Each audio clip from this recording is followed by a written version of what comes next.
دا د خوست د محمدي په نوم ستر مرکزي جامع جومات دی چې د اختر د لمانځه پر مهال پکې په زرګونه کسانو برخه اخیستې وه. د لمانځه د ادا کولو پر مهال د ځانګړي واعظ په ترڅ کې پر ټولو شتمنو د دې غږ وشو چې د یتیمانو او بې وزله کورنیو لاسنیوی وکړي. امیر المؤمنین حفظه الله د هغه پیغام ورکړی ده چې په کونډې یتیمونه او بې وزله خلکو وزر وکړئ، لوس ورکړئ، امداد یې وکړئ. الله تبارک و تعالی د توفیق او نصیب کړي چې د هر مظلوم امداد وکړی شو. د خیس خلکو عموم کې الحمدلله مالدار دي.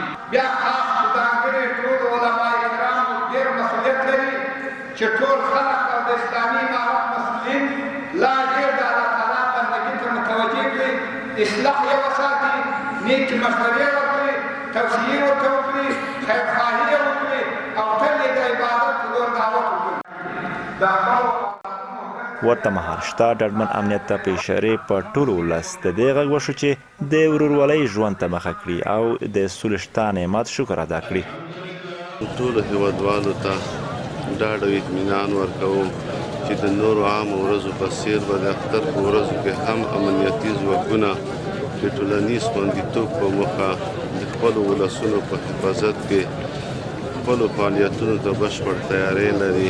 موږ انشاءالله هیڅ وخت هیچا ته اجازه نه ورکوو چې د خپلو شریفو ولسونو د خوښیو مراسم ګډوډ کړي. ښه خبره دا ده چې قومي مشران سپین ږیري د موږ په شمول د موږ په واس کې چې څومره وي دا راجګ شي، د خلکو په مابین کې وغږېږي او د دوی روغ جوړ وشي. او د دوی نه هم دا خواهش دی چې تاسو د بدۍ کوشش مه کوئ. که د بدۍ کوشش کوئ بیا الله تعالی همداسې بدۍ در پېښوي.